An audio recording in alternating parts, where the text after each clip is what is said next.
Committee Room 29, Sound.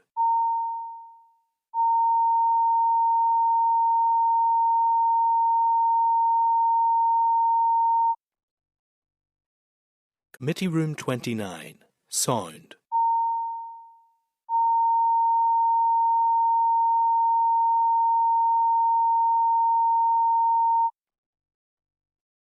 Committee Room 29, Sound.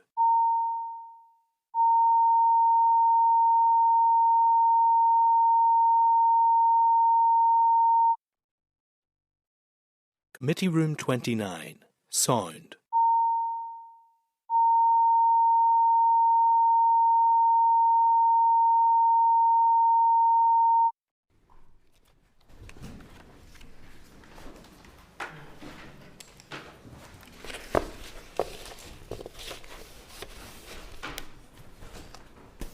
She confirmed live.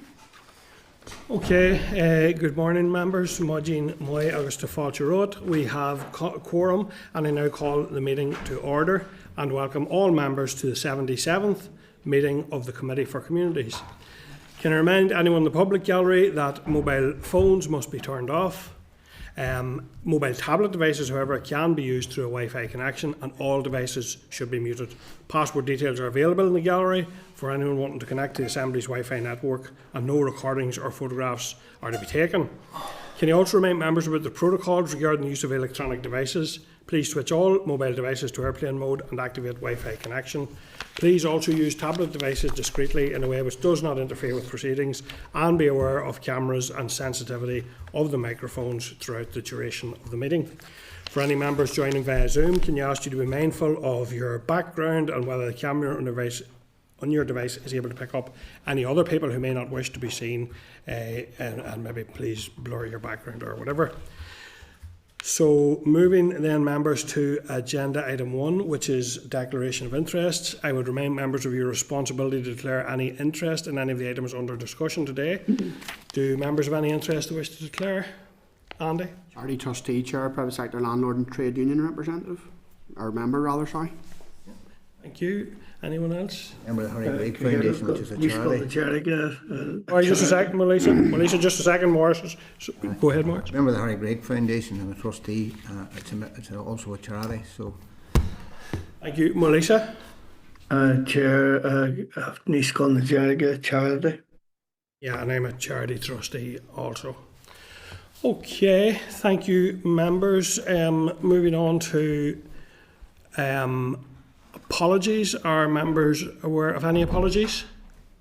Clerk? No. No. Okay, so and joining us today on Zoom we have Kathy Mason, Melissa McHugh and Sean Mulholland. Is there anyone else on? We're expecting Mark Fields in as well.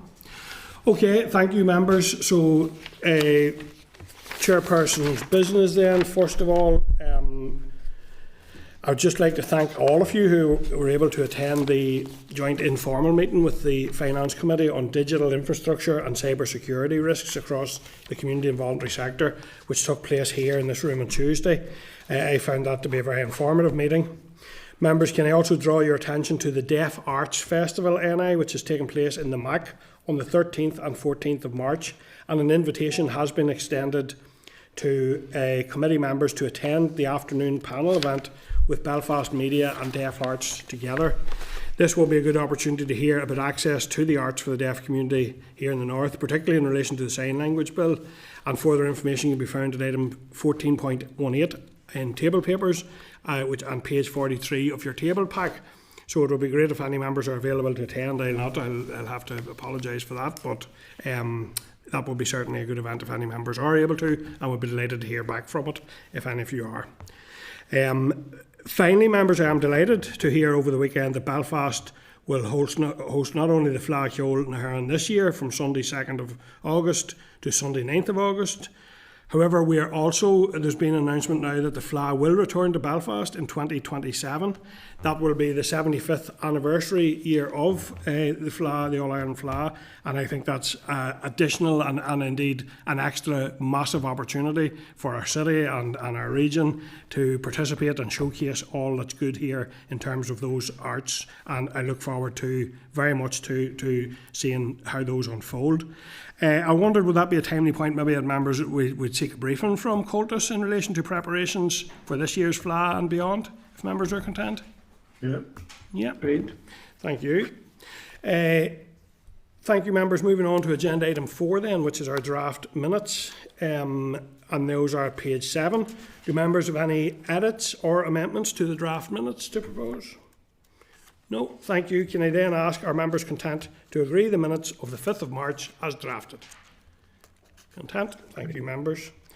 Moving on, members, then to our first SL1, which is agenda item 5, and it's an SL1, the Universal Credit and Employment and Support Allowance Rates, rates of allowances, amendments and modifications, Regulations NA 2026. This SL1, members, was received on the 10th of February and was our first SL1 received since the new process was implemented. The relevant papers can be found in the meeting pack at page 18. Members will recall that we considered this rule on the 12th of February and that we received a briefing from the Department at that meeting. We then agreed to publish the Department's papers, issue a call for evidence with a closing date of 25th of February. No responses have been received, and reconsider the SL1 today together with any responses from the call. So do members have any comments, or are you content for the Department to proceed to make the rule? Content, thank you. Agenda item 6, SL1, the Guaranteed Minimum Pension Increase Order NA 2026. This SL1 was received on the 18th of February, and the relevant papers can be found in the meeting pack at page 48. Members will recall the Minister requested a shortened time frame for this rule, and that we received a briefing from the Department at our meeting on 26th of February in relation to this SL1, and that the Committee agreed to publish the Department's papers, issue a call for evidence with a closing date of 11th of March, reconsider the SL1 today together with any responses from the call for evidence. Have there been? No. So no responses then have been received to date. Can I ask, do members have any comments, or are you content for the Department to proceed to make the rule? Content. Thank you, members. Agenda item 7, SL1, the Social Security Revaluation of Earnings Factors Order 2026. This SL1 was received on the 18th of February, and the relevant papers can be found in the meeting pack at page 67. As with the previous SL1, the Minister requested a shortened time frame for this rule, and we also received a briefing from the Department at our meeting on the 26th of February in relation to the SL1, and we agreed to publish the Department's papers, issue a call for evidence with a closing date of 11th of March, reconsider the SL1 today, together with any responses from the call for evidence, and again I'll check. No. None received. So members, we have now also received the draft SR for this rule, which wasn't available when we considered the SL1 back in February, and that SR can be found at page 84 of your meeting pack. So do members have any comments, or are members content for the Department to proceed to make the rule? Yeah, content, thank you. Moving on to agenda item 8, which is Urology Services Inquiry, Retention and Disposal Schedule. This schedule was considered by the Committee for Health at its meeting on the 5th of March, when members of that committee indicated that they were content with this schedule. Correspondence in relation to this approval can be found at page 95 of your meeting pack. Are members therefore content to approve the schedule? Agreed. Thank you, members. Agenda item 9 is another retention and disposal schedule, Probation Board for Northern Ireland. And this schedule was considered by the Committee for Justice at its meeting on the 4th of March, when members of the Justice Committee indicated that they were content with the schedule. A memo in relation to this approval can be found at page 116 of your meeting pack, members. Can I ask, are members therefore content to approve the schedule? Content. Thank you. Thank you, members. Also, members, just in relation to those SL1s, I was thinking maybe if members were agreed, maybe we should move those to immediately after the briefings as well, just to allow us to get straight into briefings. If members would be content, we'll try that format and see how it works out. Okay. Noted. Members agreed, thank you. Moving on then to agenda item 10, members, which is the Children's Services Cooperation Act, NI 2025, and we're hearing oral evidence from the Children's Law Centre. Can I just check the guests are here? Outside, I think Katie's bringing them in. Yep, thank you, there we Katie.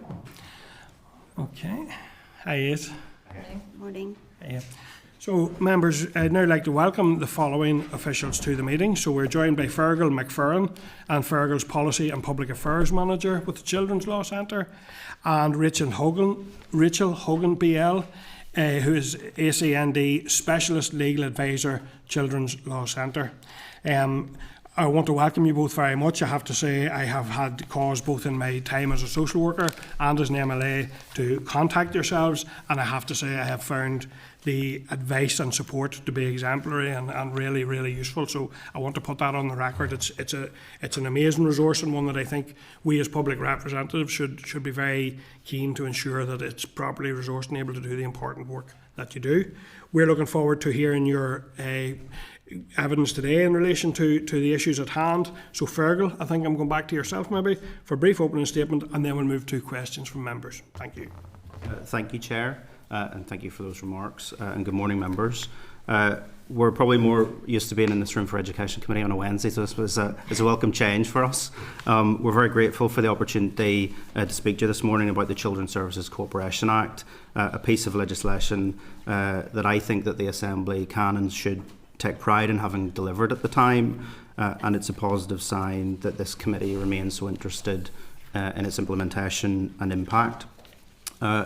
We hope you've had an opportunity to consider our written submission, which we have sought to make as useful as possible by summarising key insights from an important event that we held in November in partnership with the Centre for Children's Rights at Queen's University Belfast, which brought together partners from across government, children's authorities, the children's community and voluntary sector, academia and others, including some of our own Young People's Advisory Panel, Youth at CLC.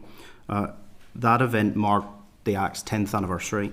A decade since its introduction, we felt it was important to step back and take stock of what's actually changed for children and young people, to remind ourselves of the purpose and intention of the Act, and to discuss a shared vision for the Act's second decade. Our paper covers a lot of ground, so in these brief opening remarks, I would like to underscore just a number of key points from the discussions at that event. Firstly, the core purpose of the Act, cooperation for the improvement of children and young people's well-being, remains as urgent and compelling today as it was a decade ago. The argument for the legislation was won because everyone recognised a simple truth, that children cannot afford the missed opportunities created by fragmented systems and siloed approaches. That remains the case today, particularly for specific groups of children and young people, and we will no doubt get into that in questions. Secondly, while elements of progress exist, very few of the examples of cooperation that are showcased by duty bearers can actually be said to have taken place because of the Act or out of the need to comply with it. Meaningful and effective cooperation often appears to be the result of good people in the right place at the right time, rather than as a result of any systemic or strategic change to fully realise the potential or the intention of the Act. And that is, in our view, just not good enough. Thirdly, we need a shared, meaningful approach to defining well-being as well as measuring it.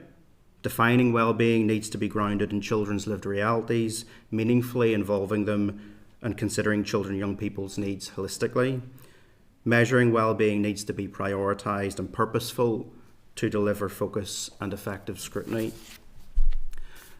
Ultimately, we all need to be able to say that what we're doing is making a difference. There isn't evidence to be able to say that at the moment. In fact, and while we have questions over the indicators currently used to assess progress under the 8 outcome areas listed in the legislation, it is notable that using the executive's own population indicators, 33 in total, very few, only 4, are reported as showing statistically significant improvement. Most are presented as static, with several having worsened over the lifetime of the Act so far. So by the government's own indicators, we are failing our children and young people. With all of that said, these issues and others that we've reflected on our briefing are not new or novel, nor are they insurmountable, but we cannot allow them to persist.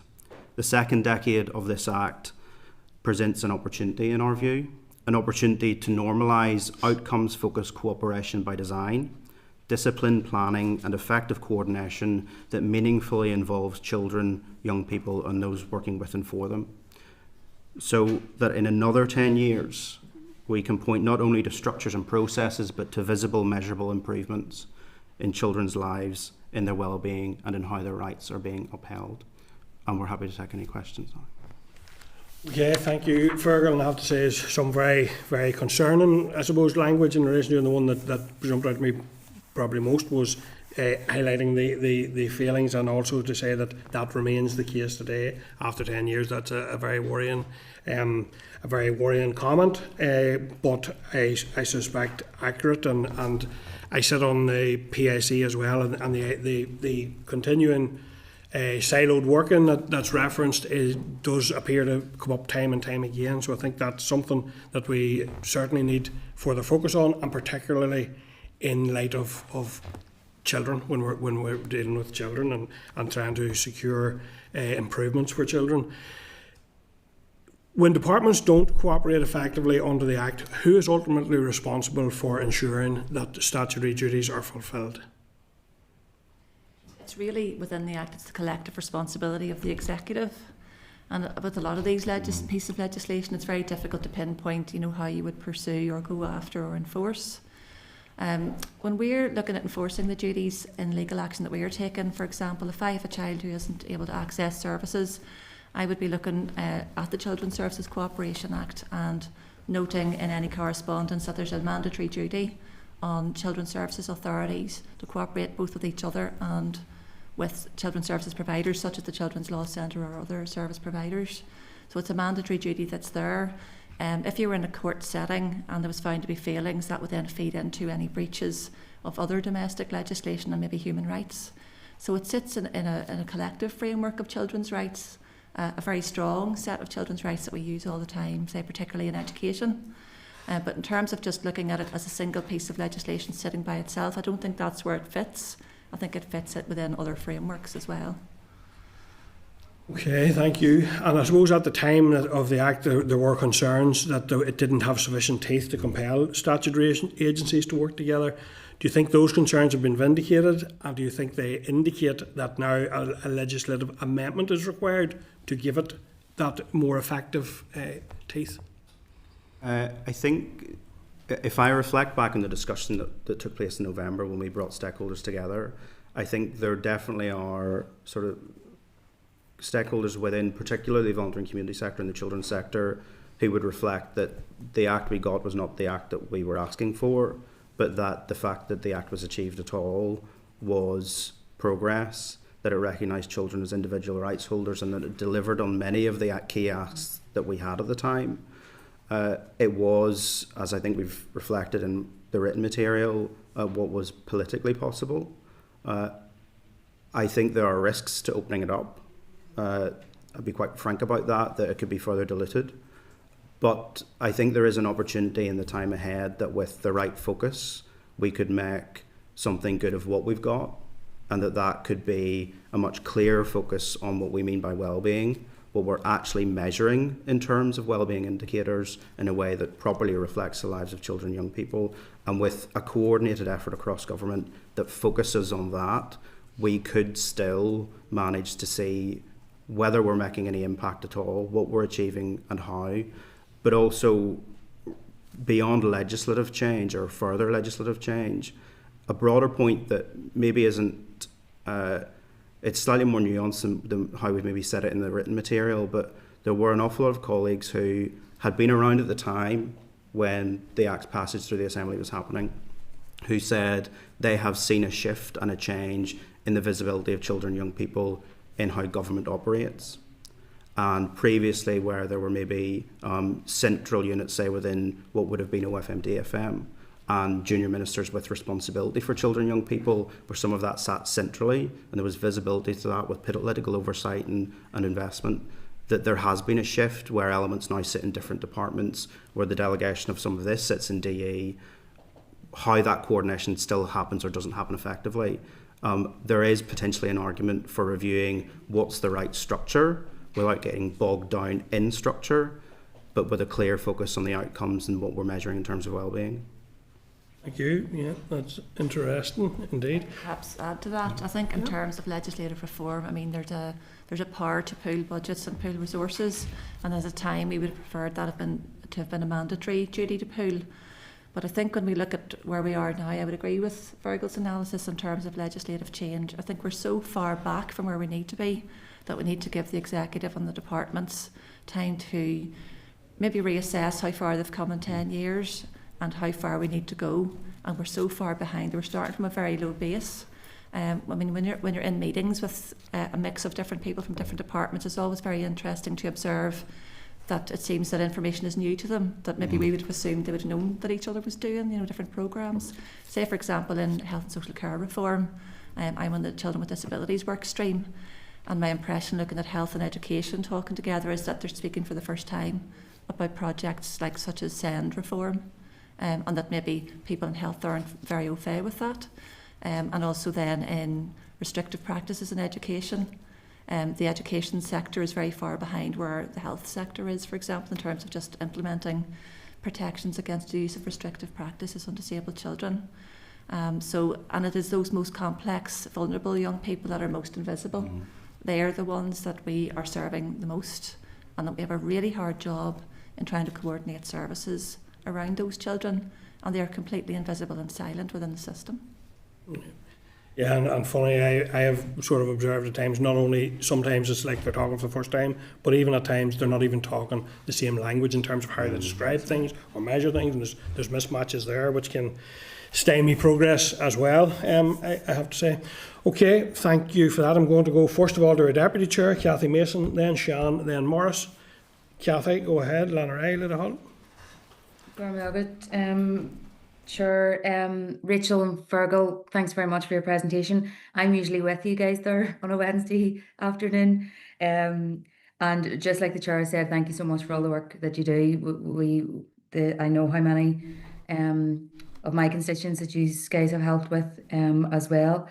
I wanted to go into something in a slightly more detail around the anti-poverty strategy.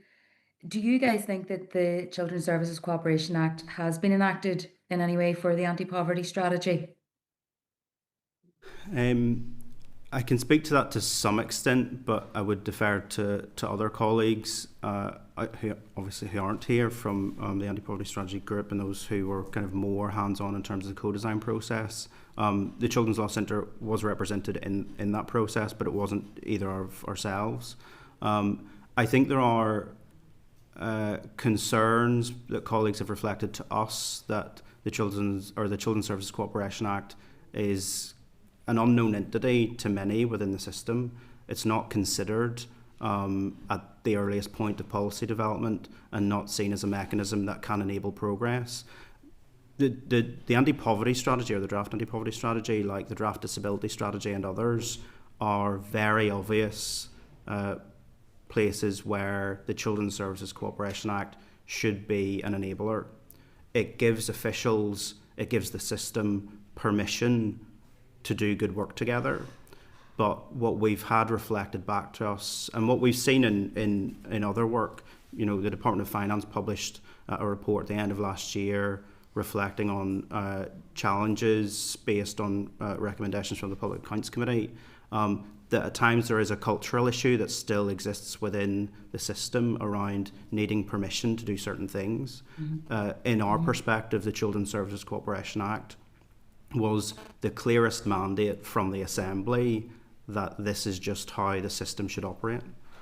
So that's a long way of saying no, the Children's Services Cooperation Act isn't being considered properly in some of these policy development approaches. Okay, thanks for that. I suppose a couple of other issues, and look, probably some of them we've discussed before. My view is that there's been clear missed opportunities in other departments. We've talked about the school uniform bill that we've seen recently, which in my view was an opportunity and links directly into anti-poverty strategy. I think we've had a huge missed opportunity there. Rachel, you mentioned around special educational needs and the cooperation with health, and we've heard time and again that health just don't seem to be at the table. Childcare, another issue, and especially that universal credit element that is holding so many mothers in particular and getting back into work. We now have an opportunity with Danny Baker's Holiday Hunger bill that's coming through as well. And you mentioned, I suppose, the restrictive practices that we've discussed before as well. To me, these are all items, these are all individual issues that link into anti-poverty and could help lift those most vulnerable ones out of poverty. And we very often hear, and Fergal, you alluded to it there as well, like maybe it's political dynamics of departments and things like this.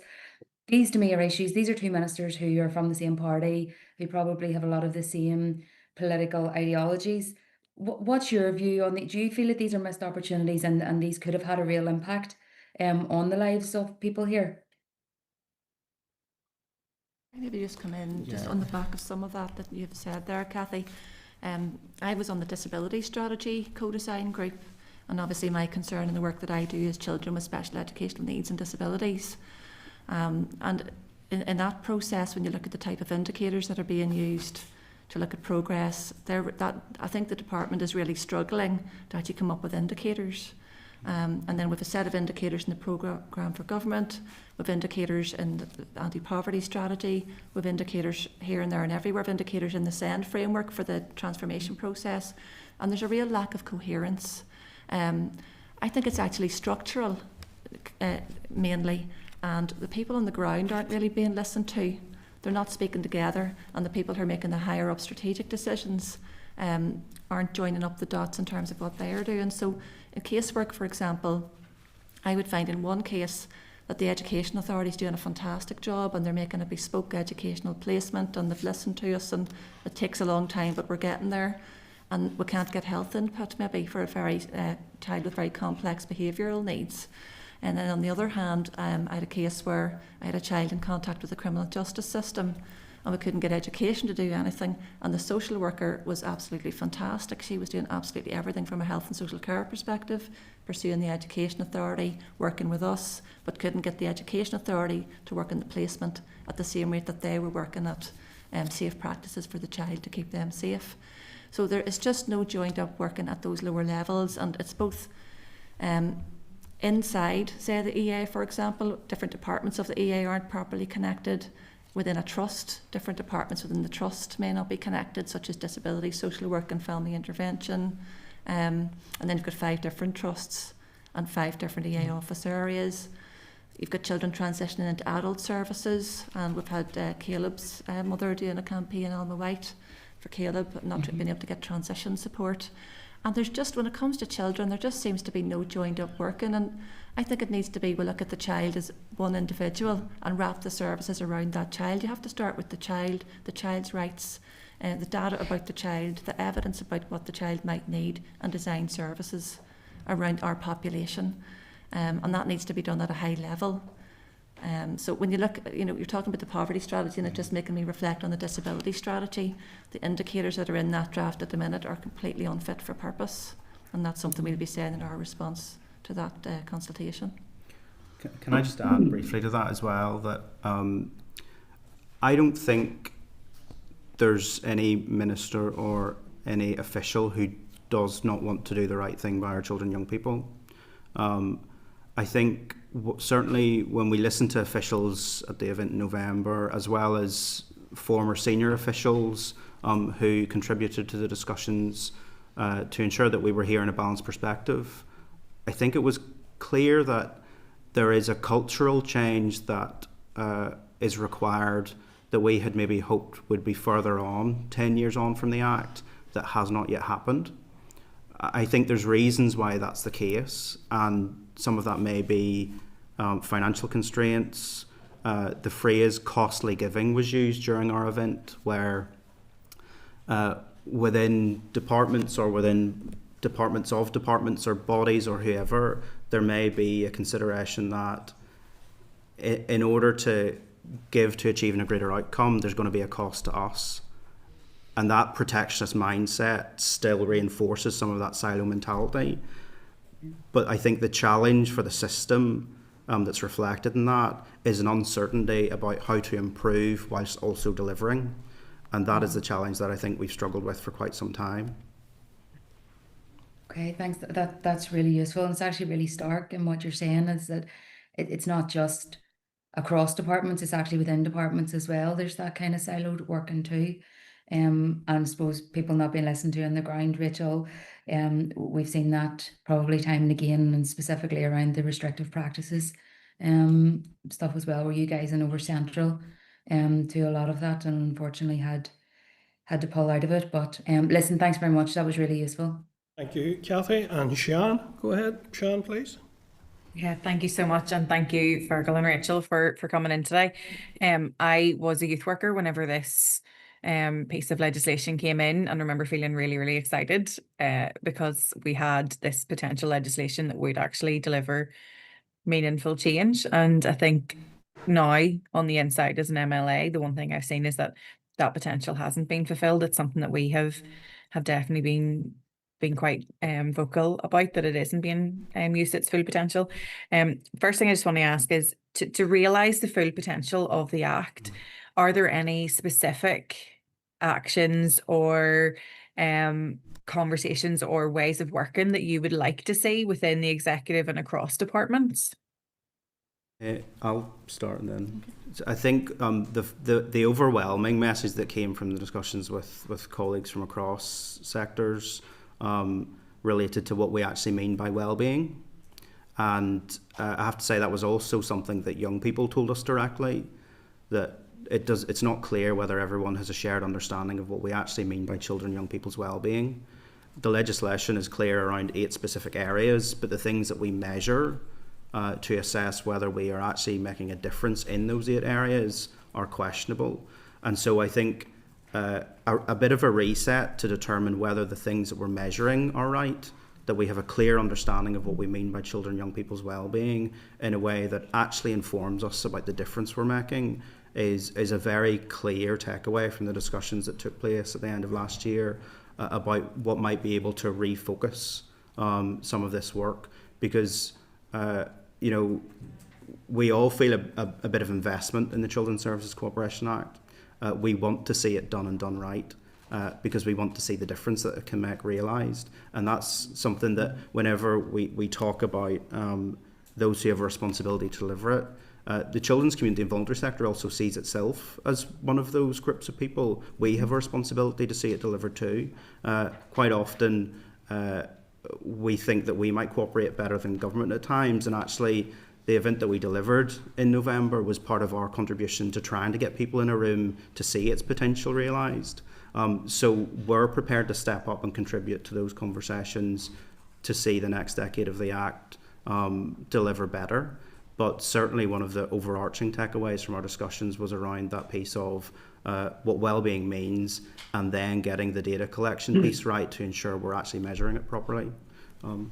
Yeah, I'd just like to reflect on the event that we held, and I have to say I was really taken by the positive buzz that there was. There were so many different people from different parts of government, voluntary sector, young people, and we had a full day together, and we had time, and we did different sections of reflection. I mean, one of my previous clients was there, Carla. She had been there, her case was put forward as a reason why we should have the Children's Services Cooperation Act. She was a child with cerebral palsy in a mainstream school who couldn't get access to physiotherapy so she could have movement during the day and not be confined to her chair for 8 hours a day and in pain, which was affecting her grades. And she came along to the event as an adult, and it was really poignant. We watched a video of her when she was 12 or 13, and then we heard from her as an adult, and she still faces barriers. She was still facing barriers on that very day, even trying to get accessible bathrooms, accessible transport to her university. Every day is a barrier, a new barrier for her. Someone with massive potential, studying her degree at Queen's now. So it was very poignant, but it struck me that there was a will there.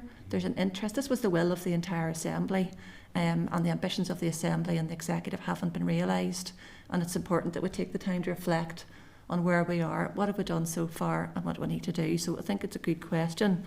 One of the things that I've noted is that in the children and young people strategy, there is a commitment to a data development plan. And we're 6 years into that strategy, and I'm not really clear on where that data development plan is. So that's something that this committee could maybe look into in more detail if they were minded to do so. And what is the plan, and how cohesive is it, and is it looking across departments? Because health's collecting apples and education's collecting oranges, and the two things don't go together. So I think there's actually lots and lots of data out there about children and young people, but there's nobody really, to my mind, sitting coordinating how do we actually coherently collect data across the Assembly for children, and to help us all to plan together strategically so that we know we're planning for the same thing. And I thought the other thing that really interested me about the event was the Department of Finance had put a wee focus on their guidance, and they've recently refreshed that guidance in March 2026. And I'm struck, I'll say a wee bit to you about what's in the conclusion of that, and it's very positive. It says that pooling budgets can be a powerful tool for improving public service delivery. It can serve as a strategic approach to reduce duplication and achieve better outcomes for citizens. It says that using a pooled budget can ensure that funds are directed to key priorities and that projects can be delivered more efficiently and more effectively. And it finishes by saying that the key for departments who are considering the use of pooled budgets is to engage early with the Department of Finance to explore the potential and how it may work in practice. So those fears and those barriers about practically how do we do this, are we allowed to do it, is there a budget line of accountability, these are the sorts of things we hear. This guidance, I think, dispels a lot of myths around that, and it offers a helping hand from the Department of Finance to others who have a will and a wish and a want to work together to cooperate, to use their budgets efficiently and serve that particular population that they're interested in. And I think that guidance needs more attention. And that people start to look at it and go, how can we make use of that, and knock on the Department of Finance's door and ask for some support in coming up with a plan. There was another quick question that I had just around how we can strengthen, I suppose, children's rights and give them more teeth if the CSCA isn't mandatory and isn't working. Like Scotland have now done, obviously, in incorporating the United Nations Conventions for the Rights of the Child into their law. Would that be something that you would think would go hand in hand with the Children's Cooperation Act? Would that be a way for us, if we were to incorporate UNCRC into our own law here, would that be something that would give children's rights a bit more teeth? Absolutely. Incorporating the UNCRC is one of the reasons why the Children's Law Centre was founded, essentially. And I know that there's ongoing work from the Children's Commissioner's Office in Northern Ireland examining how that could be done here. I think the developments in Scotland are incredibly exciting and give us the potential for an evidence base of the impact that is directly making on the lives of children and young people. The Children's Services Cooperation Act reflects an attempt at improving the standard of compliance with children's rights standards, in that the Convention on the Rights of the Child speaks of the need for all of those with duties to deliver to children and young people to cooperate in the fulfilment of their rights. So the Children's Service Cooperation Act could be complemented by the incorporation of the UNCRC, and within the Act itself, obviously, includes a requirement to consider the UNCRC in understanding the definition of well-being. So some of that's already there in theory. Whether it's happening in practice is another question. And again, thanks, Fergal, and thanks, Rachel. Really appreciate that. Can I just add something to that? I always have something to add, don't I? I suppose I just want to say and be very clear that the Children's Services Cooperation Act is mandatory. So the duty to cooperate is a mandatory legal duty, and there's absolutely no getting out of that for children's services authorities. And the key way that we enforce it at the minute is through judicial review, which is all very inefficient, takes up court time, takes up everyone's time, money and effort, when really if we had the mechanisms in place and cooperation was there, or even if we raise an issue and people said, right, we're not cooperating, we will cooperate, you'd save a lot of time and effort. It's not easy to enforce it, but there is an enforcement mechanism. But in terms of the CRC as well, it's obviously reflected within the Act in terms of interpreting what is meant by well-being. So, for example, part of well-being is educational development, And you would interpret that, say, in light of Article 29 of the CRC, that a child's personal development of all of their talents and mental and physical abilities to their fullest potential is our goal in education. And that's something that we're just not seeing at the moment. We're seeing huge levels of non-attendance at schools, very anxious children, isolated maybe in their bedroom all day instead of going to school. And it's a very worrying picture. I am really very concerned about where we're going to be 10 years from now if the children that are sitting at home today and not going to school are left unsupported. And who is then going to look after them when they're adults who are unable to work, unable to leave their house, unable to socially connect? So all of these things, all of our work in relation to children is important. I think all of the departments and all of the people who are working with children, by and large, want to do a good job and want to do their best, but they need that structure and those priorities and those goals to be set that they can work within a framework. Yep, thank you. Thank you. Morris. Thank you, Chair. Thanks very much for your presentation. During your briefing, you returned time and again to the problem that the government is better at describing a process than measuring the outcomes. Given the purpose of the Act to improve the lives of children and well-being, what common measurement framework do you think is missing from the Act that needs to be put in place so that proper data can be collected? So what we currently have is 33 indicators sitting underneath 8 outcomes from the Children Young People strategy, which flows from the Act itself. Having reviewed briefly the progress that's, or not progress that's reported against those indicators, it's clear that what is being recorded and reported and monitored reflects some things that may be useful in understanding how well our children and young people are doing at certain points, but the depth to which they examine the lives of children and young people holistically is questionable.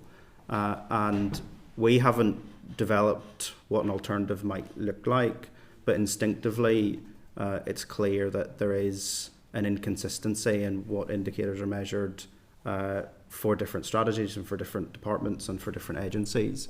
And I think that what, in conversations with children and young people directly, certainly around, say, the disability strategy and other things, they've been clear that their well-being needs to be understood holistically rather than just the things that are reflected, maybe because of the data that was available at the time. So what we're saying today is we don't necessarily have a list of alternatives to add yet, but that we should be having the conversation together and that we would welcome the opportunity to do so, particularly at this point where the Children and Young People strategy in theory has another 4 years. Could we be getting in a room together now to determine alongside children and young people themselves what their well-being means in practice, what would be indicators that if we don't yet measure those things, we could, but also to do an exercise of what is collected across government and other agencies and across children's authorities that's currently maybe being missed, that could provide a more meaningful and effective understanding of what children's well-being means in practice. Just a wee tiny one, Chair. Go ahead, Mark. Just to me, a clear baseline or a routine hasn't been established 10 years on, and basically I'm asking, what do you think that you can do to establish that baseline to make the data easier interpreted? So there's also a point around what's publicly available. This is an area that we're very interested in and talk about all the time. I had to go digging for the information around what's available in terms of the indicators and the updated figures. It shouldn't really take the public and other people here interested like yourselves a huge amount of effort to find, to be able to scrutinise the change that's being achieved in relation to the lives of children and young people. So there's a point about what's available to allow people to actually think about whether those things are right as well. So there is a question of what's currently there. Do we instinctively think it actually reflects the holistic nature of a child's life and their well-being? What else could we be thinking about to add to that? But also, who has access that to continuously enrich and inform it? Because this is a continuous process. The lives of children and young people change and develop, and there are new and emerging issues in their lives. There isn't anything about, for example, online safety in a substantial way that would really allow us to test children's well-being in that context. So there are ways that we need to ensure that the structures and processes, without being beholden to them constantly, allow us to continually renew what we're thinking about in terms of children and young people's well-being.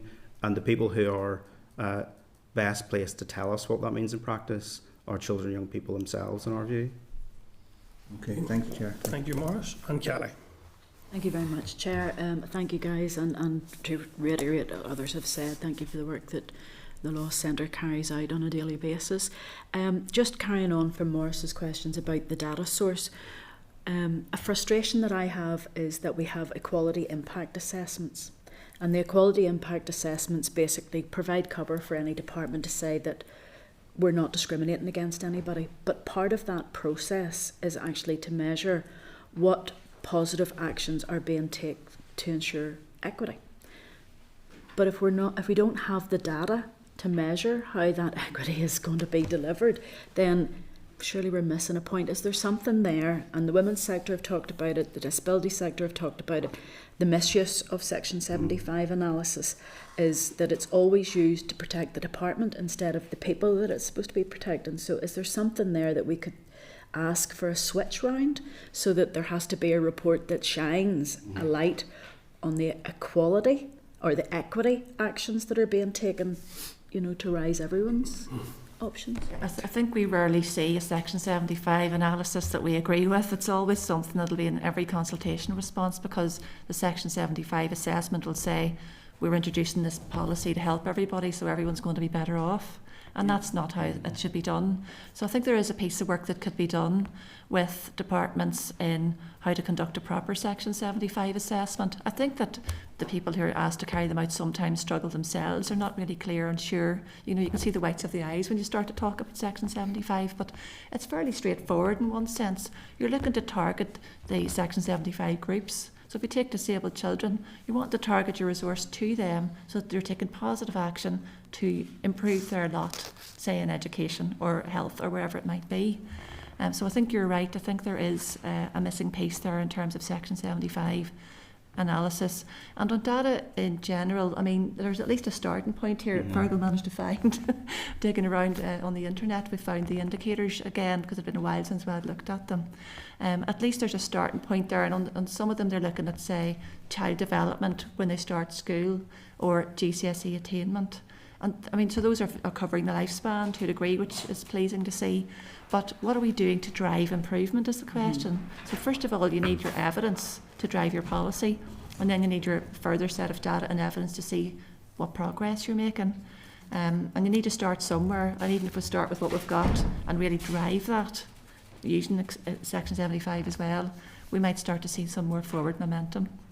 Just like you say there, because we had heard from Action for Children about how negative impacts on a child's life have a detrimental impact later in life for them.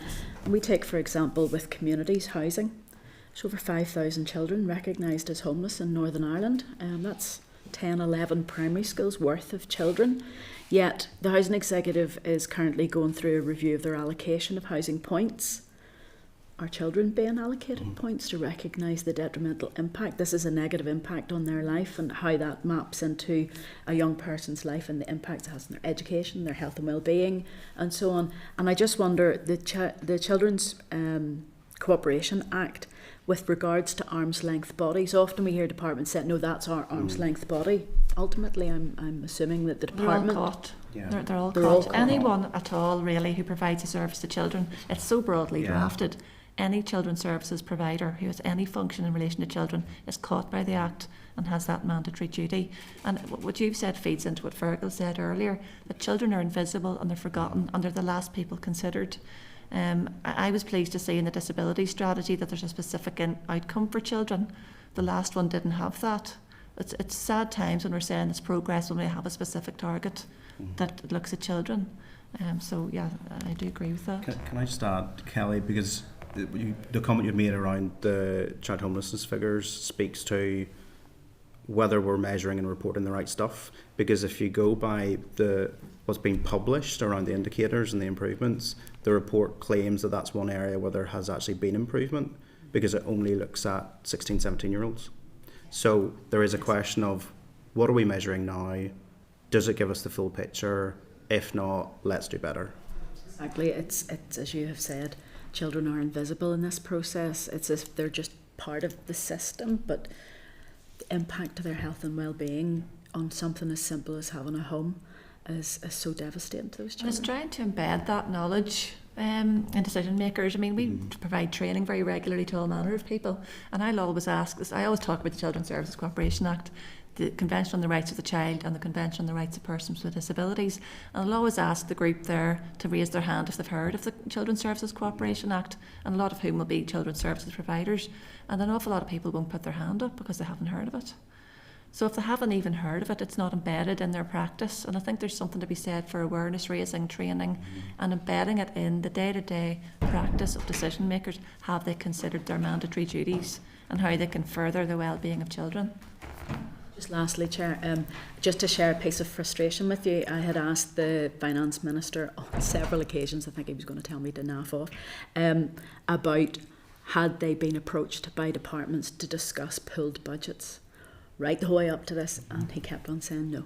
Nobody had come forward. Not one department had reached out to discuss how they could do that in advance of a multi-year budget. So I carry that disappointment the same as yourselves. Yeah. And if I could just pick up on that point, are you aware of any, what you would see as a good example of where pooled budgets were put together and worked as an example, or where they might have been declined, but is there a good example? Yeah, there's a very good example in the education sphere, and that's a programme called RISE, which is Regional Integrated Education Support. Now, this hasn't come about because of the Children's Services Cooperation Act. Similar to what was said earlier, it happened to exist before it, but it is included. The DE's report on how they're getting on so far in their second report mentions RISE, for example, and it mentions a number of projects. So every department sends a list of here's all the things we're doing that happen to involve cooperation, but RISE is one of those. And it's a multidisciplinary team of health professionals that go into schools and provide OT, physio, speech and language into the education setting for children in certain age groups. And to me, it's a very good example of the type of thing that we need. And we need more of, and we need to upscale those types of ideas where there's multiple disciplines around a table.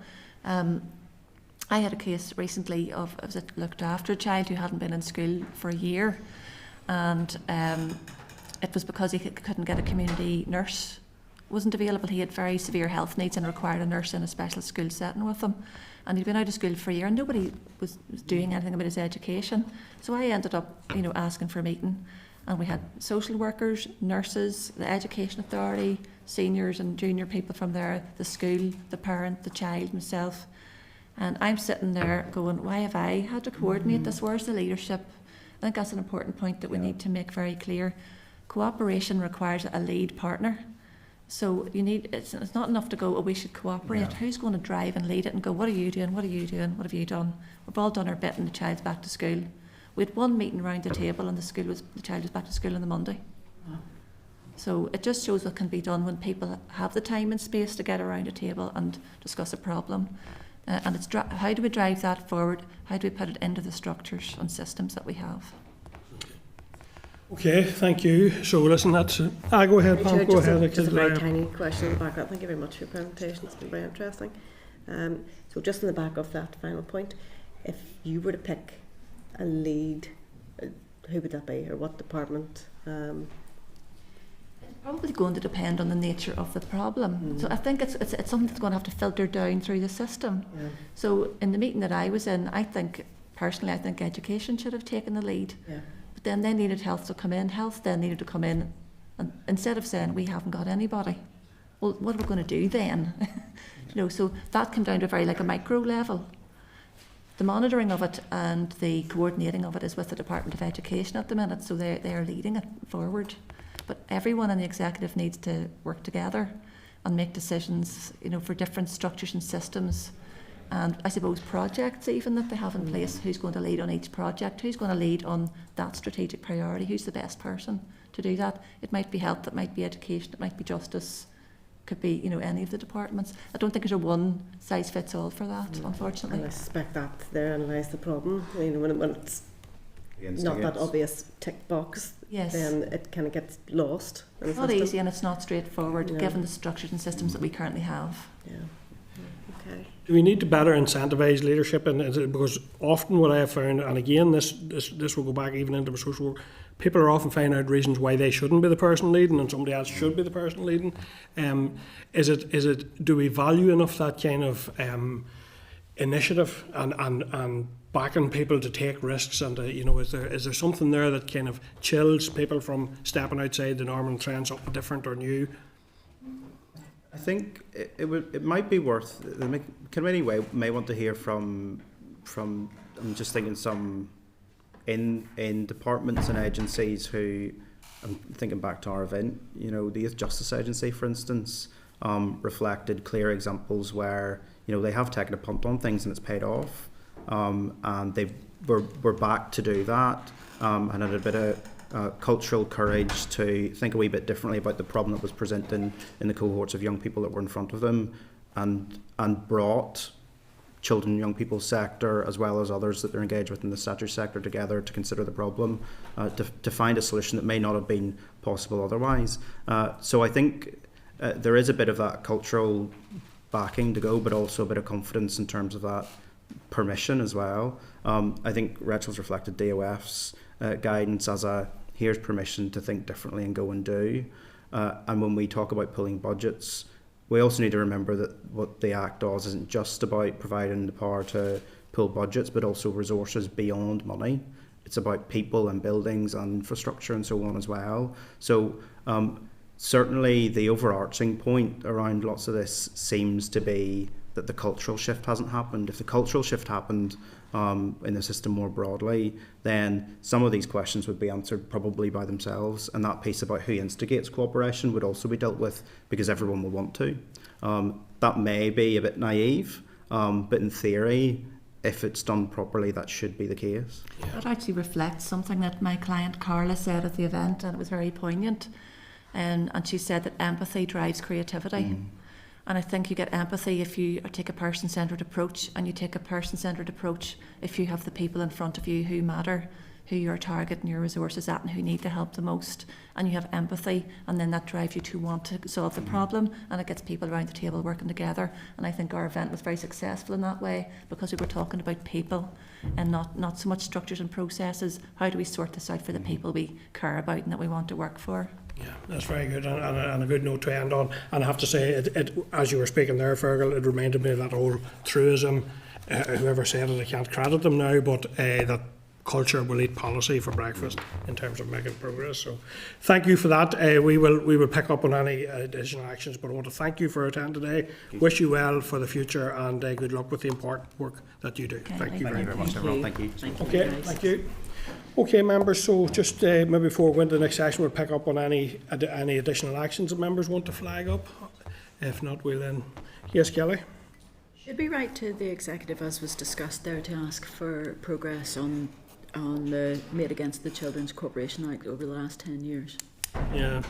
I don't know whether that's for us because, you know... I'm a wee bit conscious of that, but I think it will be no harm to write to the executive to reflect what we've heard today and the fact that, you know, there does still need to be a further culture shift and a focus in this area.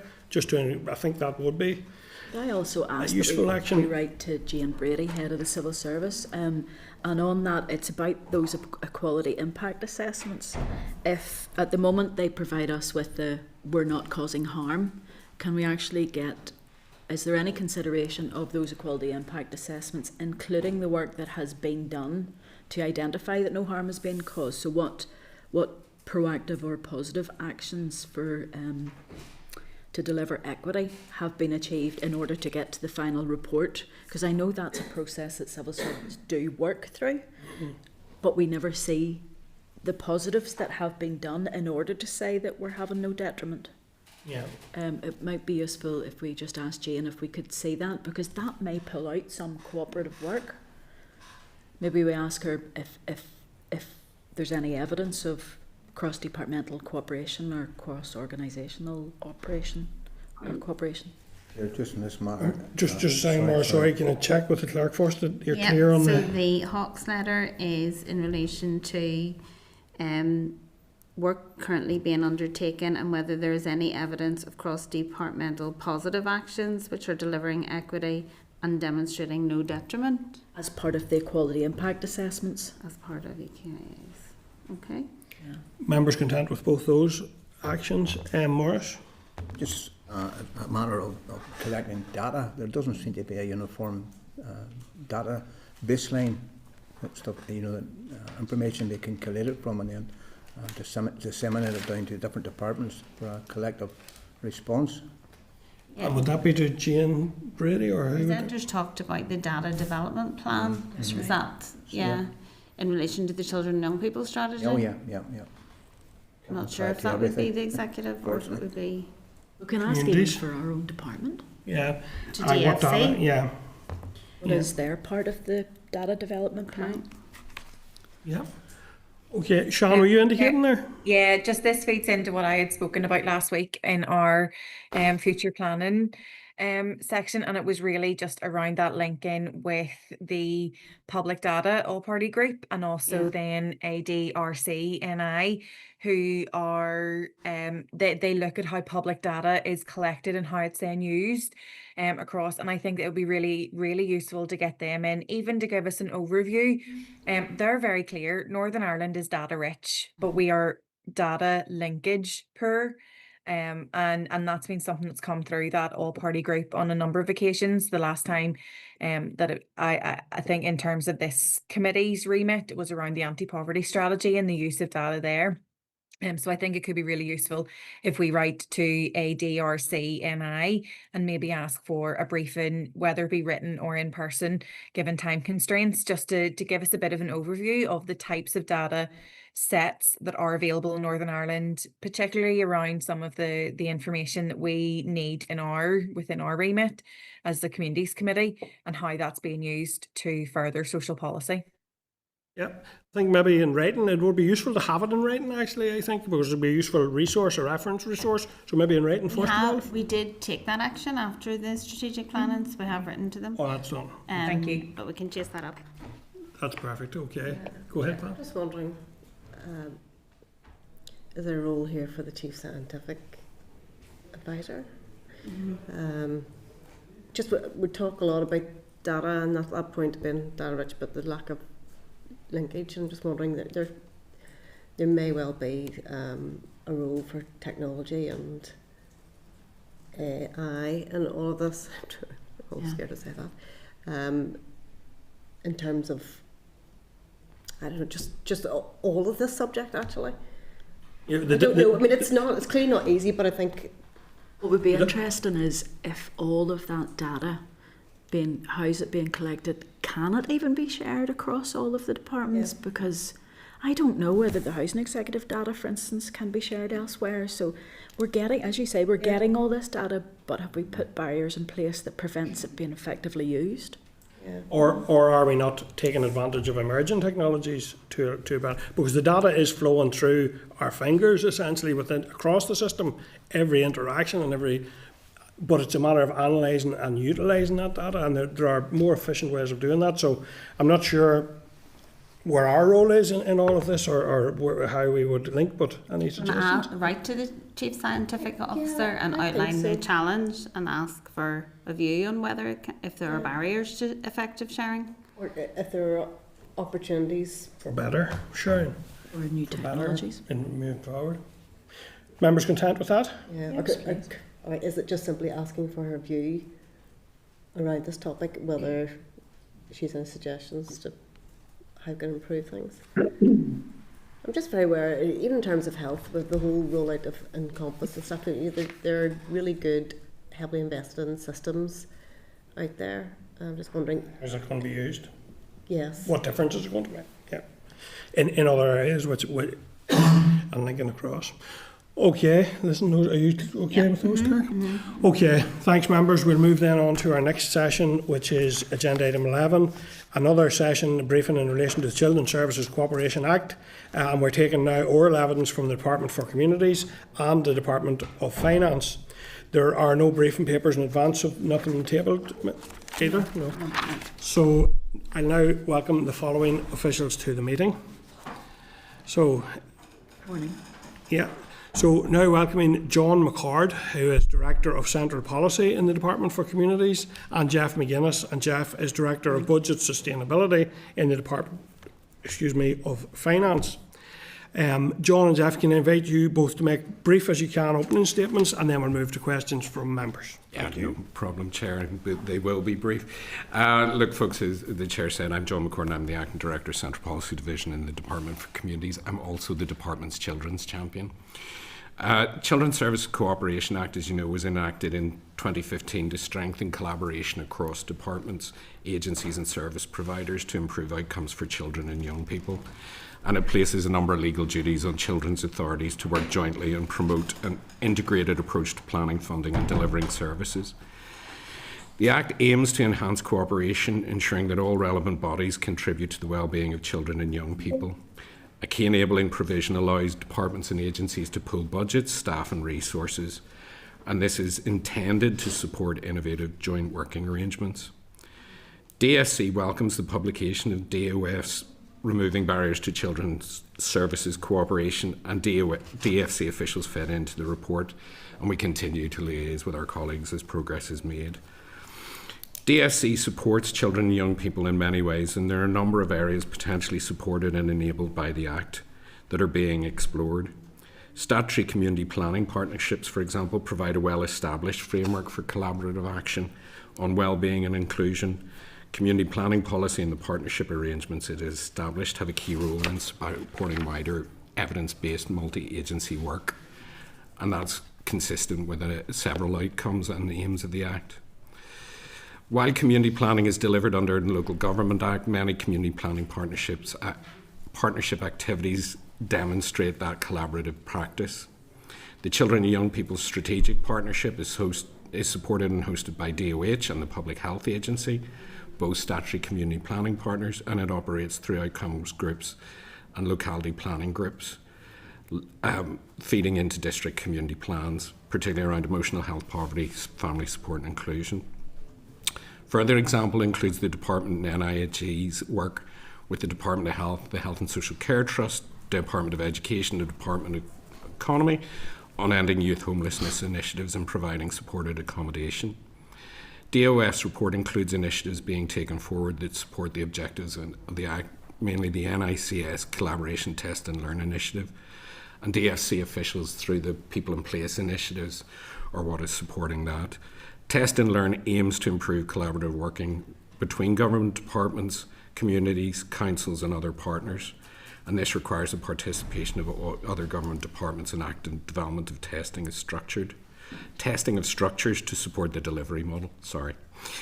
Test and Learn was commissioned and is endorsed by the head of the civil service and the NICS board. Phase 3 is now commenced, with the substance of that phase starting in earnest around April this year, when we hope to trial the practical elements of the collaborative model within the pilot areas, i.e. testing alternative approaches to community investment that reduce departmental silos and develop collaborative place-based outcomes.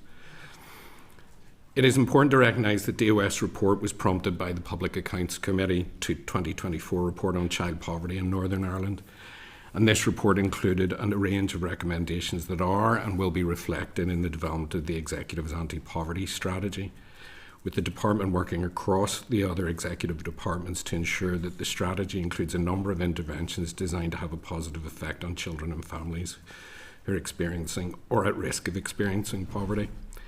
It is anticipated that during finalisation of the lifespan of the strategy and accompanying action plan, individual departments will wish to make use of the provisions within the Children's Service Cooperation Act to ensure a joined up and sustainable approach.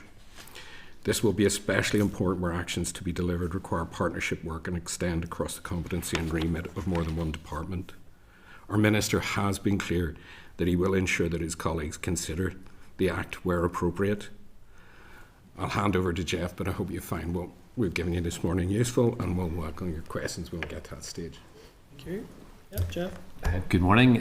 Firstly, thank you for your invitation to attend the Communities Committee. It's not often I get the chance to escape the clutches of DOF, so I welcome the opportunity to brief the committee on the work of the Department of Finance in relation to the Children's Services Cooperation Act and the work done under the Child Poverty PAC Recommendation 9 around reviewing the barriers to the Act and producing an agreed action plan to reduce and remove those barriers.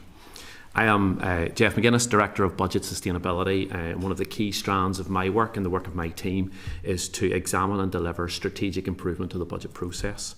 As part of this work, we have published guidance in April 2025 for departments on the use of pooled budgets. This guidance has the goal of providing direction in resource sharing and budget pooling to provide more efficient and effective services that align better with the needs of the citizen. The guidance has 5 key principles in there. There's collaboration and partnership, there's being outcome focused, transparency and accountability, there's flexibility and equity and fairness. In addition, we have been responsible for delivering on the PAC recommendation on reviewing barriers to the Act and producing an action plan in relation to overcoming those barriers. The action plan was agreed by the Children and Young People's Strategy Board late last year, published in December 25, and covers recommendations on governance, finance and data sharing. I understand you may have had sight of these publications and they are available on the DOF website. With your indulgence, Chair, I wanted to very briefly mention for a minute other areas where our departments are working collaboratively. DOF have been involved along with DFC, other NICS departments and the voluntary and community sector in the development of the new partnership agreement. In support of the work under the Children's Services Cooperation Action Plan, my division now has a representative on the joint forum between government and the voluntary and community sector. This role provides my division with kind of an ongoing engagement with stakeholders and enables us to identify quite early any barriers to pooling of budgets and be able to take appropriate action where necessary, thus supporting those who identify opportunities for pooled budgets. Our departments also work collegiately in community asset transfer, and more widely our finance teams continue to engage in all aspects of DFC expenditure and business cases. I hope that gives you a flavour of the ways in which our departments collaborate, and I'm happy to talk about CSCA or anything else that you may want to. Thank you. Okay, thank you both. And I suppose the first one then is for yourself, John, in relation to how the Department for Communities demonstrate its contribution to the wellbeing outcomes set out in the Act, and those were referenced earlier in the session as well. And indeed, which groups of children does DFC prioritise through its policies and programmes? Okay, well, I think at the moment, having looked through in advance of this, the second report, there are 2 areas where we've been doing a bit of collaboration. One, of course, is the test and learn pilots and the people in place initiatives. So lots of those, within that, a lot of the targeted actions are about children and young people within those areas. I suppose the other big area that the department has been working on, along with the NIHE, is the homelessness and youth homelessness, are the 2 areas under the wellbeing framework that certainly are a focus now. Moving forward, I think we have the opportunity now where we are with the development of the anti-poverty strategy to look at the whole range of children's issues, particularly with our colleagues in DE and DOH, around children's social care services reform, around all the education strategic commitments within the anti-poverty strategy, of trying to tie those together to have better targeted action. And the Act will help us support that. I think the underlying bit in it around collaboration is already there to a level. It's the next level that we need to take that to.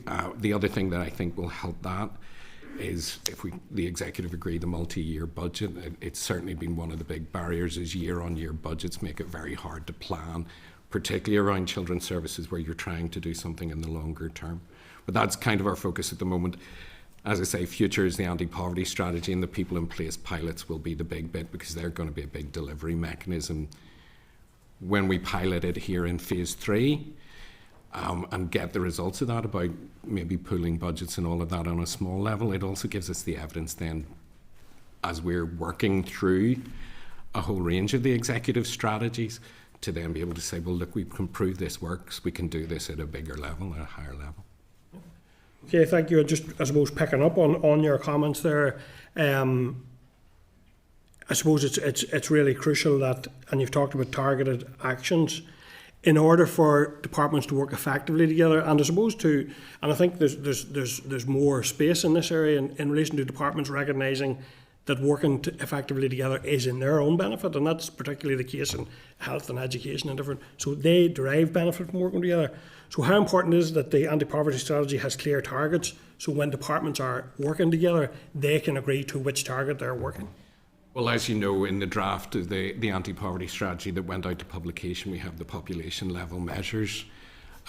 In the action plan under each of the programmes and projects that departments will bring forward, to meet those strategic commitments, there will be a range of targets. So, for example, you see there the strategic commitment around RAISE will have more targets underneath that about what it wants to achieve.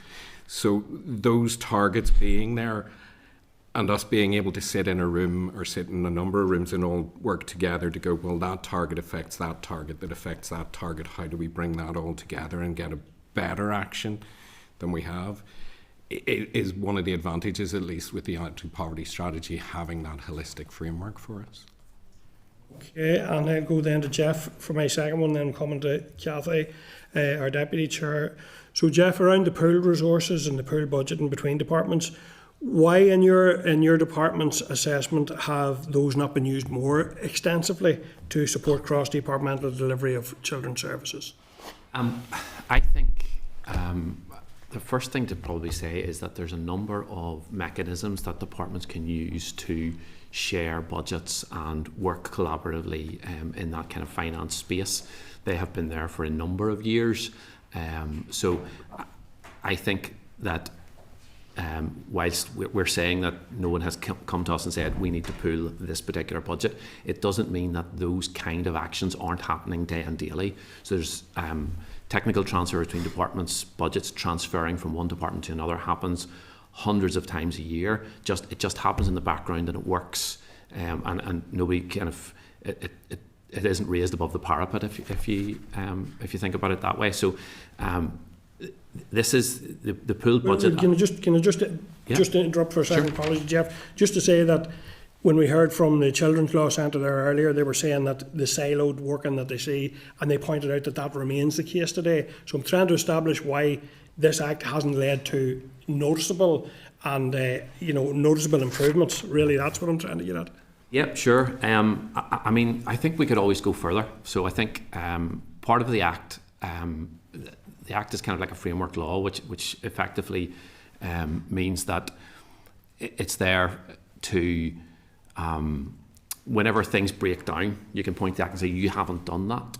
And we haven't had anyone come to us and say, we've wanted to try and pool a budget and we haven't been able to do that, and therefore you need to help us to step into that. So in some ways, we've been looking at, yes, departments have had silo mentalities in the past. I think the way that budgets are tightening and being constricted going forward will mean that we have to collaborate to achieve the outcomes that we want. And how we do that, whether it's pooled budgets or whether it's the kind of existing mechanisms, grant sharing or transfers between departments, I think those things will continue to improve. But I can't give a direct answer as to why people haven't picked up the pooled budgets. Like, we have gone out to children's authorities, we've gone out to children's organisations and said, if you have a problem, if you have an issue where you're trying to pool a budget and you haven't been able to do that, come and talk to me personally. I have made that offer at the Children's Law Centre 10-year anniversary event. No one has come to me and said, I have a difficulty here. So in some ways, we want to help. We want to be able to advance this. We have produced the guidance that says, here's all the options that you have in terms of pooling budgets, but they haven't. So how might we drive greater proactivity, particularly before the next reporting cycle, that we will see a difference? Because I would be very, very concerned that we'll be back, and it has been mentioned, back in another 10 years. So how would we drive that proactivity, rather than just being something they could do, but something that they're proactively looking at doing and maximising the benefit of working together in this way? So I think the tools to do it are there. I think we have produced that guidance on it, and it's fairly clear as to if department wants to do this, then the options are there, and DOF are there to help to try and understand and facilitate that. It probably has to be driven from a policy perspective right at the top of when you start to do something, and you're looking at who are the partners that are collaborating with us in doing this. It's at that stage then you have to try and understand what's the mechanism for doing this, who's sharing the budgets, is there a way to do that we can do it. So I think it probably has to be driven from policy at the top, because the mechanisms are there for people to do it, they're just not using them. Okay, thank you for now, and I'm coming to our Deputy Chair, Cathy Mason, then I'm coming to Kelly Armstrong. So go ahead, Cathy, please. Thanks, Chair. My first question is for John. John, you here today, I suppose, as representing the department. It's very clear that you know what this Act is. Why is it not being used? As Jess says, I suppose that's a difficulty, and I will put my hands up and say that I'm not over all the operational areas that may have the opportunity to use it, and look, some of that will fall to my children's champion role. So at the start, I'd probably take... What is your role then, John, within the department? Sorry, just in terms of the Cooperation Act. I don't have a defined role. I am the children's champion, so I should be there kind of promoting children's rights and how we should collaborate together. That's one facet of my role. So this would be pretty central to that then? To that one. My central role is Director of Central Policies, the social inclusion strategies, and getting those developed and moving forward. So yeah, I'm relatively central to that role. And I will put my hands up and say probably on some of this aspect, because how it works for most children's champions in their departments is they gather the information from all the other business areas. We talk to Nikki once a quarter about what the department's doing to help children. And I will put my hand up and say I probably haven't done enough of that coordinating piece around looking at that information I'm getting and sharing with others and going, well, actually, folks, have you not talked to each other about this? But I think, as I said earlier, where I have the real opportunity to do something about that going forward is with the anti-poverty strategy and the other social inclusion strategy. Just on that, John, Yeah. I would find that slightly concerning that we're at a point where we have the draft of the anti-poverty strategy and now we're saying, oh, right, okay, we better go back here and we better start talking to the other departments, we better start looking at this Act. I don't know whether you've seen from the Children's Law Centre the previous to you, I asked around childcare. Yeah. And I suppose specifically around the universal credit element of that, and that 15% still being a barrier for mothers getting back into work. Like that to me is central and should be central within the anti-poverty strategy. There doesn't seem to be any joined up approach between childcare strategy and this. The MSC, I suppose youth work would be another example. It's a very community based tackling disadvantage in those areas of need, and it's the community and voluntary sector doing the heavy lifting. I don't see any joined up approach in that between education and community. And school uniform legislation, we've a missed opportunity there for those in poverty really struggling to afford school uniforms, and I don't think the legislation that we see is going to help that. And to me, it just seems really, really concerning actually that there hasn't been this joined up approach in any of this. There's certainly on each of the elements that you've talked about there, Deputy Chair, there have been conversations between DFC operational end or the policy end and DE on some of the stuff around school uniforms, for example. I'm not saying that we're having to go back now because we've got a draft anti-poverty strategy and look at this. Those conversations have been happening at the interdepartmental working group between ourselves and the other departments. So, for example, with education, particularly because they're a big feature in People in Place as well, we're going, well, your strategic commitments, as you say, around things like the childcare strategy, they've been talking to our colleagues in the Work and Health and Social Security Policy and Legislation Division and how that does tie in with universal credit and the payments universal credit make. But we have throughout all of this been going, right, when we get to the stage of looking at what comes back from the public consultation and doing the action plan is how do we join these things together? And that's part of what the public consultation was about, is bringing further evidence for us in DFC to have those difficult conversations sometimes with the other departments and go, right, You've given us this strategic commitment to put into the anti-poverty strategy. Which bit of that is going to tackle anti-poverty? Which bit does that link into with this programme that we're doing?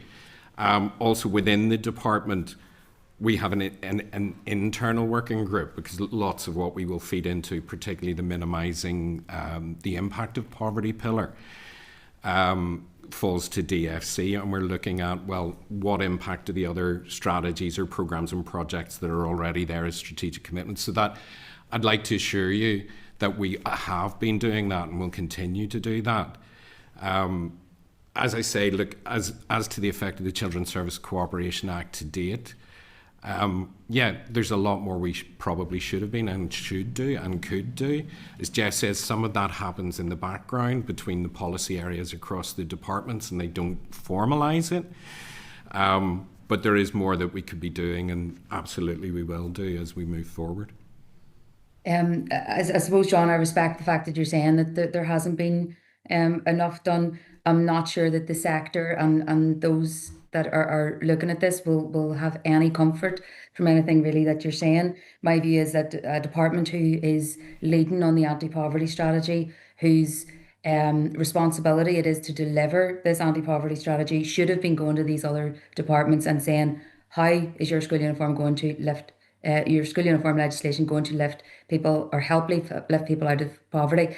And from what you're saying, I don't believe that is the case. I believe that it's the opposite. You're saying to those departments, well, how will this help with the anti-poverty strategy? No. I think if the department was really, really serious about this, that it would have been done the other way around. No, I can assure you it's not a case of we're going back afterwards and saying blah, blah. We have always been challenging them on that. You know, we have always been asking, how will this help lift people out of poverty? What I'm saying is we're at the next stage of that now that we have further evidence that's come back from the public consultation, and go, well, look, here's some evidence that's suggesting these are further issues around this. Come back at me, tell me again how this is going to deliver that. And if it's not, why have you included it in your strategic commitments, or why do you want to include something on it on the action plan? So it's that iterative process more than anything else, and I hope it can assure you along that it's not something that we've been sitting back and being passive and saying, oh look, yeah, put whatever you want in, that's not going to help. That's one of the lessons that came out from us, certainly from the Child Poverty PAC. You know, the previous Child Poverty strategy had hundreds of actions in it, some of which were so tangentially connected to poverty, it was well, we'll just leave it at that. So we've been very conscious the whole way through the development of asking and challenging our colleagues, particularly in the bilateral meetings that I've had with the relative directors, and that of, why are you including this? Why do you think that's going to work? We're just getting into that better detail of the action plans now and saying, right, give us the programs and the projects and tell me how, you know, which people this is going to help and why. Okay, thanks for that, John. Yeah, look, I still suppose I'm not sold on it, that we're doing everything we can, but maybe it's something that we can follow up with as it develops on how these are linked. But thanks for that anyway. Thanks, Chair. Thank you, Cathy and Kelly. Thank you very much, gentlemen. Jeff, I'll come to yourself first, purely because I may have picked you up wrong. You'd mentioned about the organisations pulling budgets and going to the Children's Law Centre event and talking to them. I didn't quite get how organisations that are external to government pull budgets. No, they don't, but I think it's really important. So sometimes, and this is anecdotal only, but sometimes you will hear people say, DOF said no. And I wanted to send the message of saying, well, actually, DOF's not saying no. DOF is saying there are options here. Come and talk to us. And whilst it is, you're right, it's children's authorities and departments that we're concerned with, the message goes much wider, and it's important for people to be pushing back from children's organisations into departments to say, no, well, DOF told us at this event that there are options there. Understand. I'd picked that up, sort of going, oh, because some funders would not allow you to get into an agreement with government. No, that helped with me. And Jeff, just this may be outside of your remit, but it has come up with us time again, and today it has been raised about data. And we know that in the Department of Finance, NISRA sits and all that data. Just from my point of view, it seems to be that every hole in the hedge is collecting data, but we've talked about the missing links and the important links. All data that is collected by NISRA is available across all government departments, isn't it? As far as I'm aware, yes. What about the arm's length bodies? Because, to be honest, they're arm's length bodies of government, so they're still part of government. But they seem to, if we write a letter to the Minister for Communities asking for information about the Housing Executive, he'll say it's outside of my department, but I've asked the Chief Executive and here's the information. To me, that's utterly, mind-blowingly bureaucratic whenever Northern Ireland owns the Housing Executive because it's an arm's length body. So what about those arm's length bodies? Because I'm thinking about, for this piece, Children's Cooperation Act, the many children we have that are homeless, you know. Yeah, absolutely, and I think we would be advocates of information sharing. So it isn't my area of expertise. I think it would be something that we would have to chat to NISRA about in terms of what information they get, because I'm aware that they do collect statistics from arm's length bodies and report on those as well. So I'm not quite sighted on what the barrier is, but certainly I think it's probably in the wheelhouse of NISRA rather than myself, unfortunately. Thank you very much for that. And turning then to yourself, John. We had a meeting very recently with councils about their anti-poverty strategies. And one thing that came very clear from them is that while they can deliver this, they are uniquely doing it within their each councils, and they are lacking strategic direction. They were asking for it. Yeah. Is there something on the basis of anti-poverty, the Children's Cooperation Act, disability, that will be put into those councils to help them to meet an overarching Northern Ireland criteria that we're trying to achieve, or is it still going to be they have to act in silos? No, they don't. And look, part of our public consultation exercise on the anti-poverty strategy, we had a number of sessions with SOLAS and members of SOLAS and with NILGA.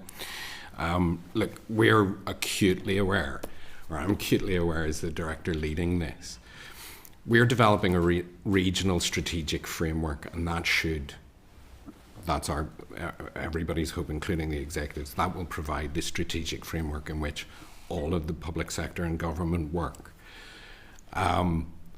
What we kind of understand as well is, look, lots of how you resolve some of the poverty issues are very much a local level. We're designing a regional strategic framework to kind of cover everybody, but we know most of the best solutions are at the local level. They're reinventing the wheel. Yeah, people in place are the one way that we do that and work with local councils at this stage. But look, we made it very clear during the public consultation, as did the representatives from local government very firmly. We know we need to tie the two together and take the examples of best practice that are being delivered in local government, whether that's alongside us at the moment with DSC and people in place or independently of us, and how we feed that into the action plans and what we do taking forward. Because there will be some really strong local examples that we go, oh, somebody in the policy end in education, health, DFC, whoever's contributing to this, never thought about in the past.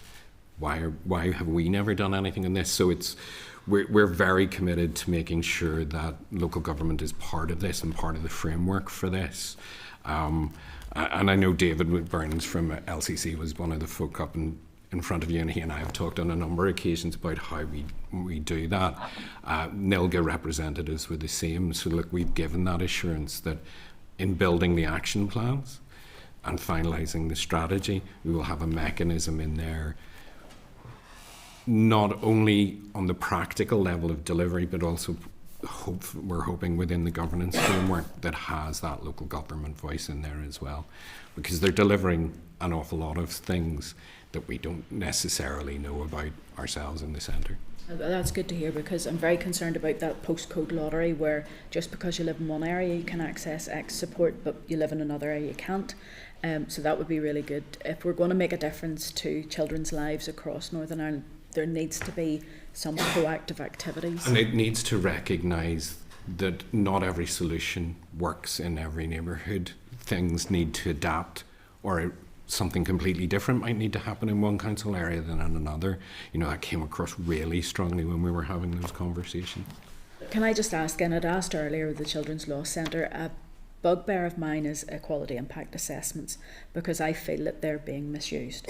We only see the end product of it. We're not, discriminating against X, Y, Z. What's the work that went before that to make sure that there was no discrimination? Is there any plans when it comes to the Children's Cooperation Act to show those workings? We have actually invested in, for instance, special education needs children, or one example, for instance, we had one about homelessness, part of the all-party group, where education didn't actually realise how much help they were being for migrant children in temporary accommodation, and the fact that they were providing school transport for them to get so they could maintain one school, and the difference that was making to children. So I'm just wondering, that pre-work, that equity work that is being done before the final report, why is that not open to everybody to see all of that wonderful work that's happening? I'm really not sure, and no, it's part of look, and being honest, I really should be, because the department's quality unit is also one of my teams. Well, there you go. and I've got a couple of real experts that have been there many years and give all the advice to all the policy and operational areas within DSC on the equality screening.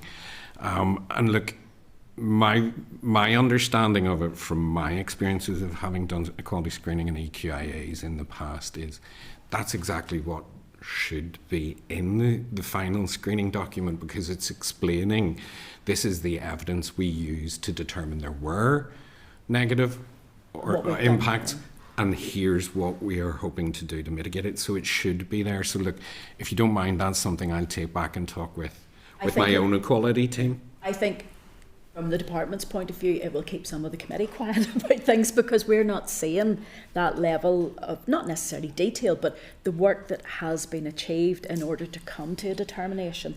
And there could be wonderful pieces of work being done. Absolutely, something that says the impact will be, but we don't need to do anything because we're already doing this. Exactly. Okay, yes, rather than just solely focusing on, we know there's a negative, it's the positives as well as the negatives. Okay, no, that's something I think as part of, you'd mentioned earlier on there about the test and learn, I would love, it just seems to be from the time that the equality impact assessments started until now, there's a loss of knowledge somewhere in the system that actually the work, the proactive work that's being done in advance of making a declaration that somebody's not being discriminated against is being left out, Thank you, Chair. Thank you.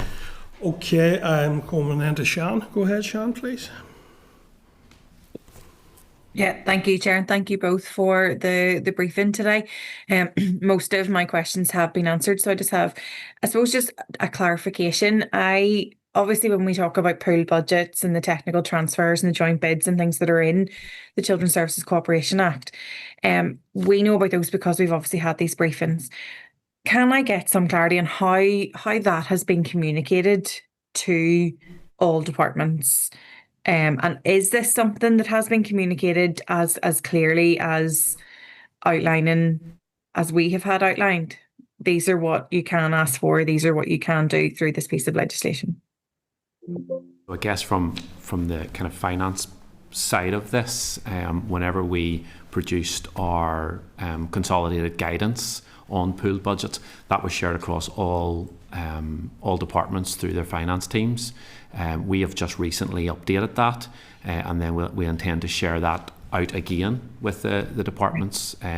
We'll also look to include that piece of guidance in the budget process itself. So whenever we go out each year for a budget process and provide wider guidance on the budget, we'll insert that pool budget guidance in there so that it's at the forefront of departments' minds as they consider how best to do that. So I'm not sure whether or how that piece of information is disseminated within other departments, but certainly we transfer it to all departments as and when it's updated.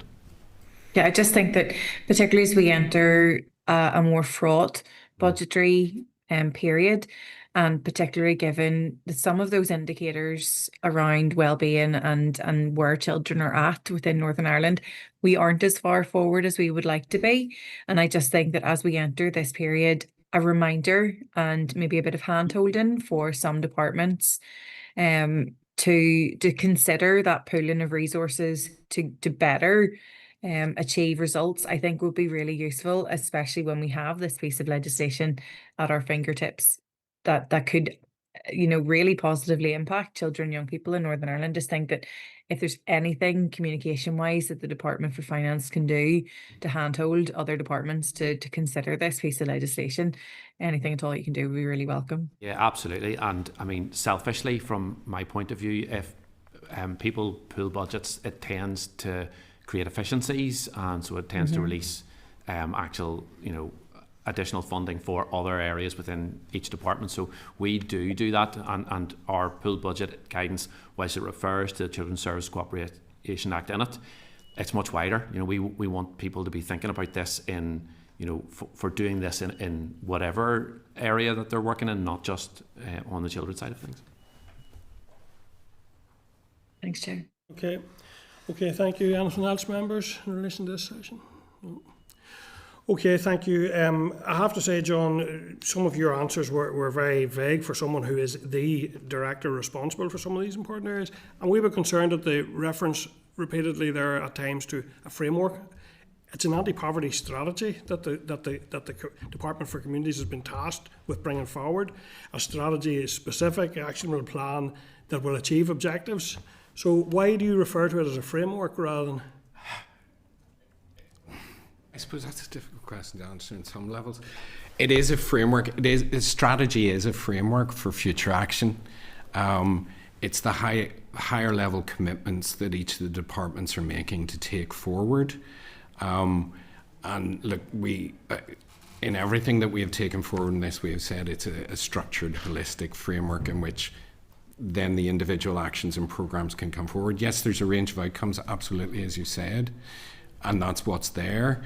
But the meat, the real meat, in my view, will be the action plans where we're actually taking forward those programs and projects that are specific interventions targeted at the specific groups or the whole population.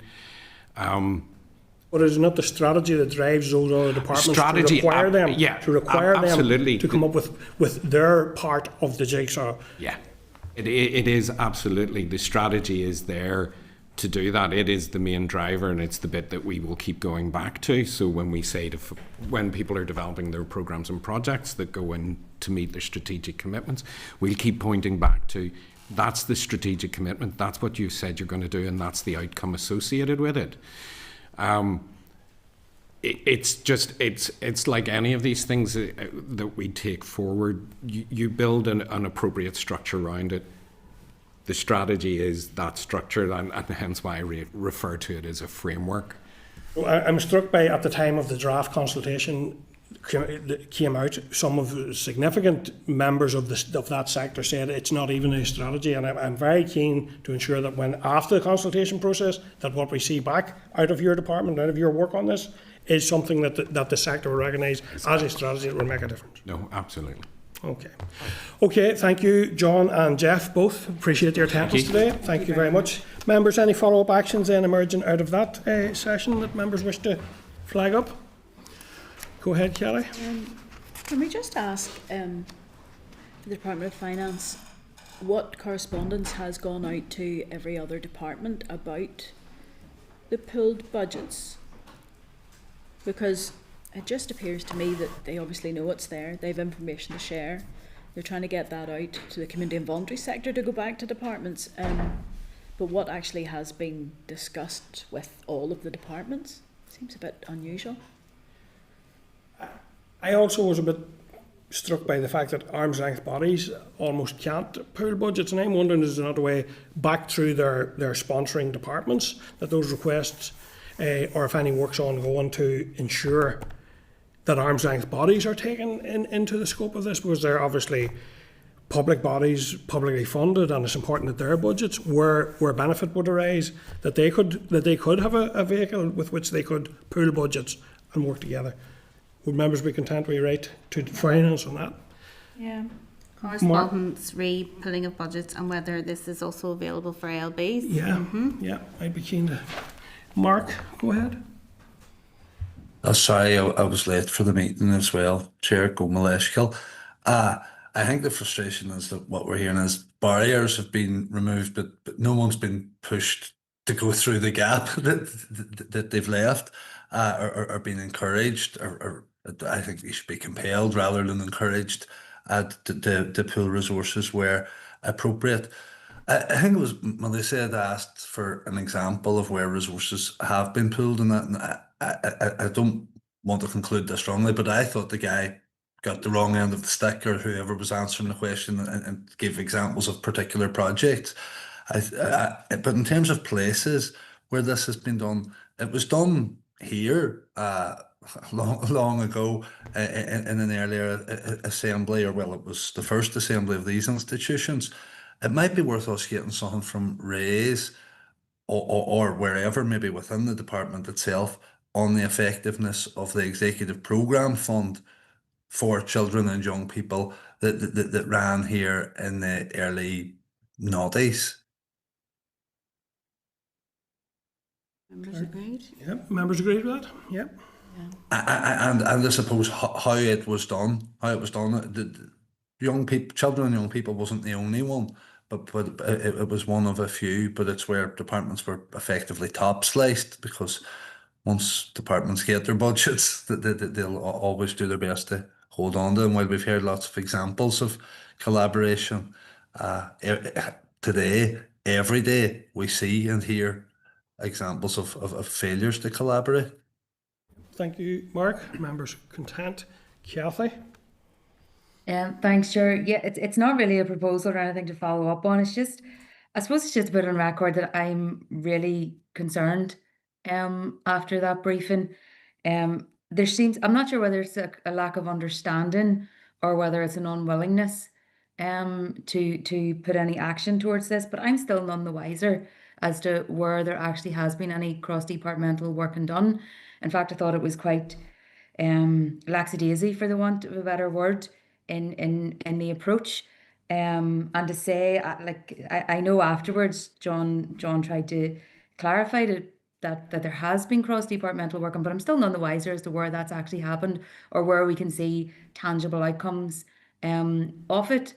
So look, like I say, I don't really have any follow-up action other than I think we need to keep a really close eye on this moving forward. I think even from the Children's Law Centre, it was very stark that we can't be sitting here in another 10 years' time still, you know, in this position. And the reality is the Department of Communities has responsibility for trying to lift people out of poverty, and it has to work with other departments. They should be the ones proactively going to other departments to see what they in turn are doing and how it can impact on the anti-poverty strategy. And I say anti-poverty strategy and not framework.